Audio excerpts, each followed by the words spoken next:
maximum time to ask your questions to the guests we have with us this morning. Today is clearly a big day for flag football with this announcement of the two co-chairs of the Vision 28 group, which is going to spearhead the American football family's efforts to join the Olympic program in LA 28. We've all received a press release which reveals the names of those two co-chairs, and it's my honor this morning to introduce them. Pierre Crochet, who is the president of the International Federation of American Football. He is a former player of American football, an offensive linesman in the French and Austrian leagues, and he's also an experienced entrepreneur and sports administrator who was elected as president of IFAF in December last year. And of course, Troy Vincent, who is Executive Vice President of Football Operations at the National Football League. Many of you will know his career. He's previously spent 15 seasons as a player in the NFL, started out as a first-round draft pick for the Miami Dolphins, a 5-time Pro Bowl quarterback, and a member of the Philadelphia Eagles and the University of Wisconsin Halls of Fame, as well as a former president of the NFL Players Association. I'm really pleased that we're also joined this morning by two other senior members of the Vision 28 group. Peter O'Reilly, Executive Vice President, Club Business and League Events at the National Football League, and Yana Flores, who is IFAF's athlete ambassador here. She's the quarterback of the Mexican women's team, competing here in Birmingham. I'm pleased to say she and her teammates have qualified for the semi-finals this afternoon. So we're lucky to have her with us. That's enough from me to get us started. Pierre, I'm going to give the floor to you for some opening remarks. Is it on? All right. Welcome everyone. Thank you for joining us here at the World Games in Birmingham, where flag football is making its debut in the major global multi-sports event presented by the NFL. Today is a very important day for flag football, first of all. IFAF and the sports of American football. It's an important step toward our goal, and obviously we're here because we share a deep passion for the game. So an important step toward our goal of seeing flag football played at the Olympic game in Los Angeles 2028 and beyond. When I started playing this game, I was 6 years old, coming from a small town in France called Châteauroux, a little town in the center of France. And basically I started the game because my father told me that by the time I would grow up, our sport will become an Olympic sport.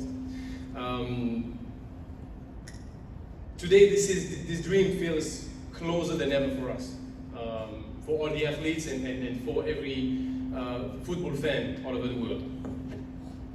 My pathway in sports have been quite different from the great men alongside me. It's an honor for me to co-chair this Vision 28 group alongside Troy Vincent, true legend of the NFL. This shared leadership sends a strong message about the strength of the partnership between the International Federation of American Football and the National Football League. And speaks of our shared commitment and belief in everything in flag football can bring to the Olympic game and the Olympic movement. Here in Birmingham, we have seen a glimpse of it. Incredibly close and exciting games, obviously. Every game here is a fantastic opportunity for global athletes from all over the world to come together and to share a common passion for the game. We have seen people from Japan, from the United States, from Mexico, obviously, and the light in the eyes of those athletes is just phenomenal. Flag football is one of the world's fastest growing sports for a reason. It's fast, it's creative, it's skillful, it's party, it's a format that's really adapt to how Generation Z consumes sports. It's also a sport that is truly accessible and truly inclusive. Flag can be played by everyone and everywhere. In particular, it's a fantastic platform for women's participation and empowerment through sports. And obviously, nobody will speak better about it than Diana around me. Flag is also a great fit for multi-sport environment and aligned with the trend in major events and the positive evolution of the Olympic Games over recent edition. 5-a-side team, short tournament format, real flexibility when it comes to venues. We don't have to build a stadium for flag football. Obviously, we're having a great event in this truly historical venue that is legend filled at the moment. We also fit great on an indoor arena or just a temporary urban park, just like basketball in 3-on-3. Then there's also this festival atmosphere, enhanced by everything that the National Football League has as the ultimate sports entertainment property with world-leading expertise and innovation and youth fan engagement. I mean, obviously on that note, I would just defer to my guest on my side about it. And that being said, I will just let Troy take the microphone and give us a few words for this introduction. Well, thank you, here, and welcome those that are not local. I'm excited personally, and it's a privilege to be a co-chair for Vision 28. As we look at the game of football and what it offers to young people, young men and young women, that just shouldn't be something that is domestic. We just believe the values of our game stretch far beyond the states here. It's the fastest growing, as Pierre has referenced, it's the fastest growing sport in the states and around. We've got 100 different countries that are participating today in some form of flag. We are excited about this partnership with IFAB. Just to continue to introduce this competitive, which I think is competitive as it can be, the highly skilled game of flag football. We're seeing that on display here now. If anyone had an opportunity to watch the games yesterday, the young ladies and the young men, they're getting after it, as we would say. And so we're looking forward to not just the LA 2028.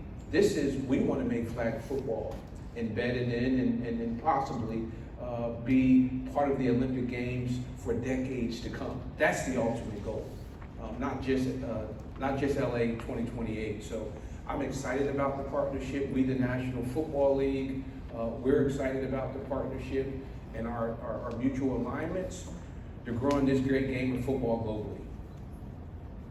I'll turn it back over to Pierre. Well, I think we can probably open the floor to questions. If you have some, if you raise your hand and give your name and the organization you're representing. We'll go right here. I have a question immediately, Diane. Eye-catching one. Quarterback of the football team, I'm not going to do flag, touch, none of that. How do you feel about that mentally? I follow the NFL regular, and flag football obviously has been around, for a while. But to have that quarterback of the football team as a woman, I'm just trying to digest that. What does that feel like for you? Well, first of all, flag football is the biggest stage for women in sports. It gives, it is a driver for women empowerment, so it shows that men and women are equally represented in this sport.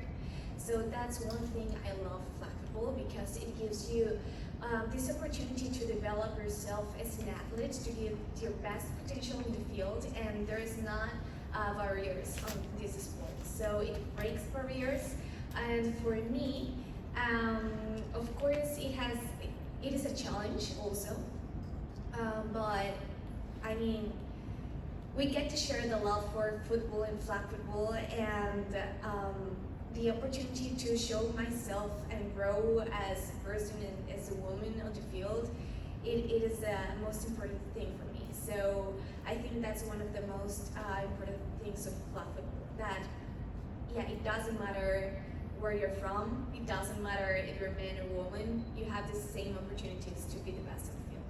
One more question, follow up, I'm sorry, I didn't say, my name is Vicky Jones with UH Magazine Sports.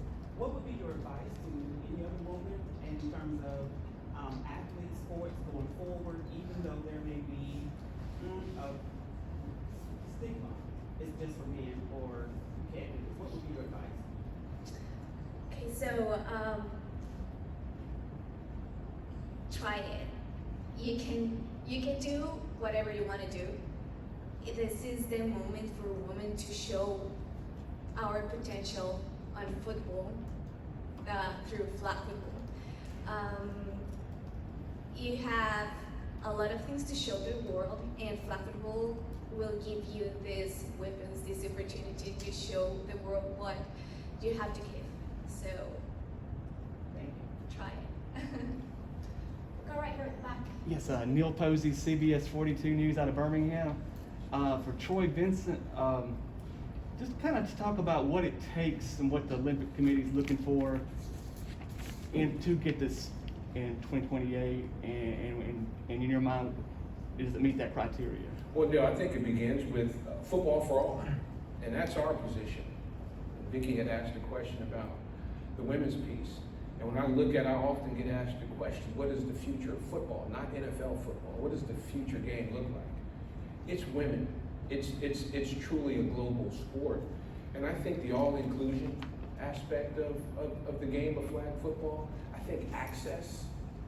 Does everyone have access depending on where you are around the globe? I think those things are important, and frankly, the framework of young men and women around the country being connected to be able to play this game year-round. That's what flag football presents. For us, typically, it's a game that we would consider a fall to a winter-based game. Flag football is year-round. It's 365 days a year, 7 days a week. You can play it anywhere, and anybody can play it. So I think that's what the committee's looking for. What does getting the flag football in the Olympics do to validate it as a sport and grow it? How much does that change it? Well, I think the Olympics, frankly, and I was a professional athlete here in the States, but the ultimate profession is the Olympics. I think as an athlete, every athlete aspires to be an Olympian. You talk about truly validating the sport globally. That's what I think that would do for us to be a participating sport in the game, the Olympics Games. Every athlete, we see that with the NBA, we see that with professional boxers. To say that I'm a gold medalist, to represent your country, I think is the ultimate prize as an athlete. Over here at the back, in the left. Okay, I'm Brian from Zportyz in Colombia, is the Flag Football Federation thinking in teach the sports in other countries, other continent, like for example South America? I think that sports is so interesting because it's a speed and maybe it can be possible that a lot of people can practice this sport. Is thinking the Flag Football Federation in expanding the sports on other continents?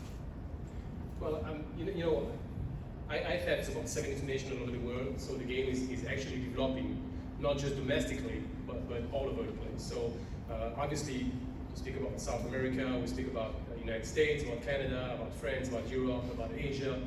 There's a global participation. IFF organized world competitions since the early 2000s, and in tackle and in flag football. Obviously, flag is our #1 fast growing sport for all of the many reasons, because as you just mentioned, it's just so easy to get together.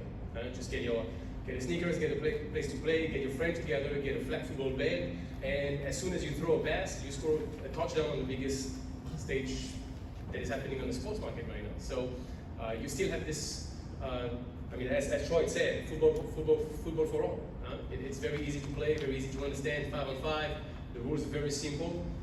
So this is how they go right now. We try to get this opportunity to make flag football even bigger, to have competition in every continent. 2023 will come for us, so we're going to have competition in Asia, in Africa, in Europe, obviously in America. So this is a great opportunity, and the timing is just coming to a peak right now.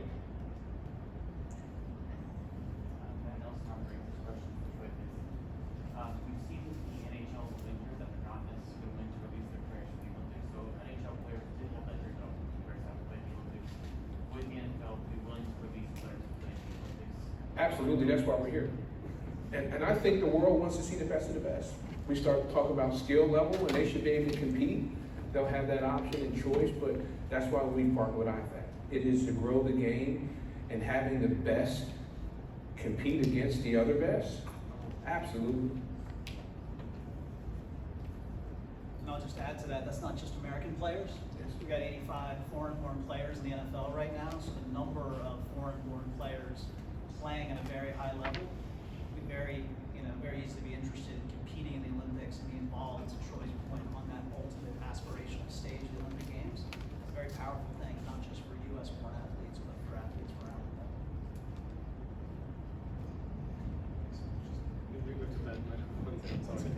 You heard me at least.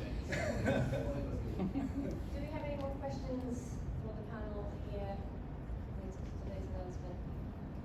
Kind of addressed it a little bit with your thought on what goes into the deciding this becoming an Olympic sport. How was that decision actually arrived at? Well, first of all, there's some necessary step here, and the first one is that as an international governing body at the moment, IFAF is committed to follow up Olympic value and to make sure that we are a sustainable, well-governed organization. That is the main goal at the moment. Therefore, the whole process is about to demonstrate how great we would fit in this multi-sport environment, how great we can grow together somehow with the NFL, with IFAF, with the International Olympic Committee. This is a full experience where we're going to bring somehow millions of fans and we're going to just put some sneakers and a flag football belt around them to play the sports. This is the ultimate goal.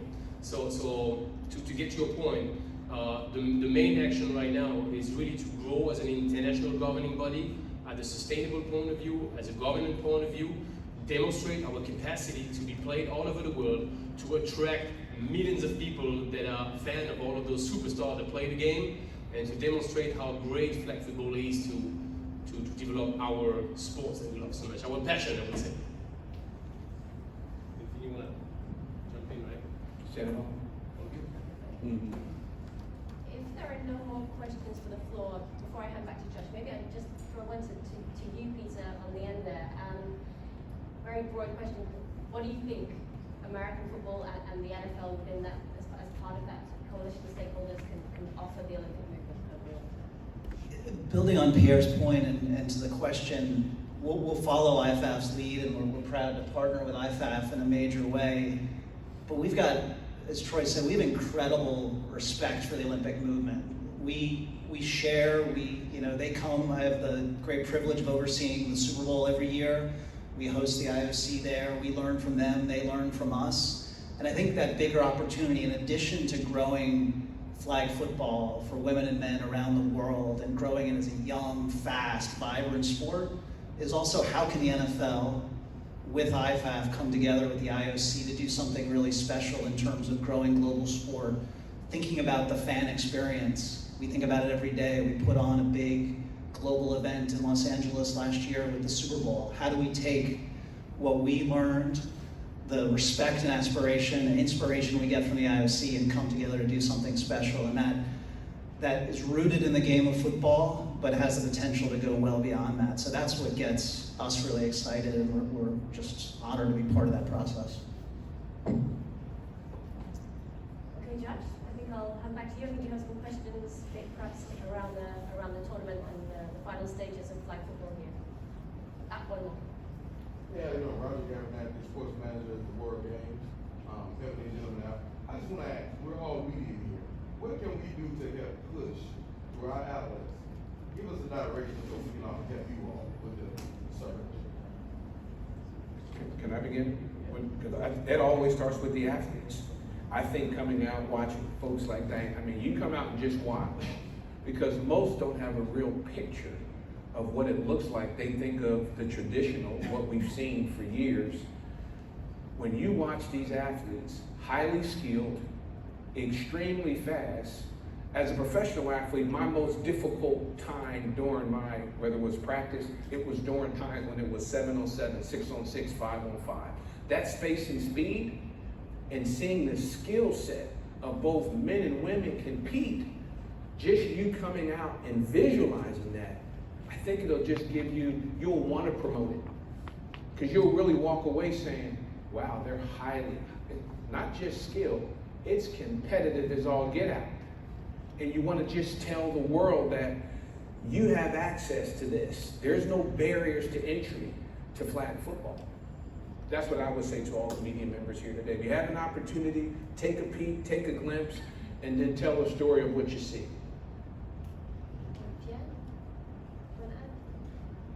Well, a lot of things are being said right now, so I just wanted to, obviously super relying on it, and you just gotta love the game. You're just gonna love the game. This is, obviously, Troy in his past as a professional athlete, you were here for showing up international and world-class skills. But for global players here, all of them, they have a story to tell. They have an immense sacrifice toward the game. You know, being a student, being a worker on the side, and all of them are not here with the dream or the goal of hopefully being a professional athlete someday. They're here because they just love the game, they just love to compete. They want to play for Team USA, they want to play for Team Mexico, they want to play for Team France. This is how you obviously Troy talk about representing your country. This is how you wreck the flag. Be a part of the national team and compete. That's the true love toward the game. And this is where we should acknowledge that, highlight that, and major story needs to be highlighted. Those guys are fantastic, obviously. So red flag, and I'd just add, if you are new to the game of flag football at the elite international level, there's an opportunity to tune in and watch the final stages of the competition on the Olympic channel. There'll also be coverage over the next couple of days on NFL Network. Josh. Thank you, Catherine. I just want to make a few points here. First, I want to again thank our friends from IFAF and the NFL for being here with us today at the World Games 2022. As Catherine mentioned, the competition at Historic Legion Field continues, and I was able to get out there earlier in the week, and as everyone mentioned, the competition is amazing. The athletes are incredible. Before I worked for the World Games, I worked for over 20 years as a sports writer here in the United States. And so there were a bunch of times where I was watching games this week where I thought, I don't know if she can make that throw. Wow, she made that throw, right? So you see that happening. The other thing I want to mention to you is that the NFL has a program of growing flag football for girls at the high school level in the United States. That program, I believe, launched in 3 states, but one of those was here in the state of Alabama. Last year, the Alabama High School Athletic Association here in Alabama had its first girls flag football championships, and that championship game was staged at the same place as the boys tackle championships. And so it was a historic moment, but it was a wonderful moment, as Pierre mentioned, the inclusion of seeing those high school girls play on the biggest stage that you can play on in high school football in Alabama. My expectation is that we'll see that happen in other states, but it was wonderful to be able to see that happen in Alabama, and it was in great thanks to the partnership with the NFL, HSAA, and the Atlanta Falcons. I think we're involved with that. So I want to point that out, that while we have international flag football here in Birmingham right now, high school girls in Alabama are having that opportunity. The state champion last year was from Hewitt-Trussville High School, which is on the east side of Metro Birmingham, and so they will return and attempt to defend their championship this fall. But again, I want to thank everyone for being here, and thank the panelists. Thank you, guys. Thank you. Thank you. Only one other thing. Some of the panelists, or all of them, may be available for one-on-one interviews, and we will be here to assist with facilitating that if you have those needs. Thank you.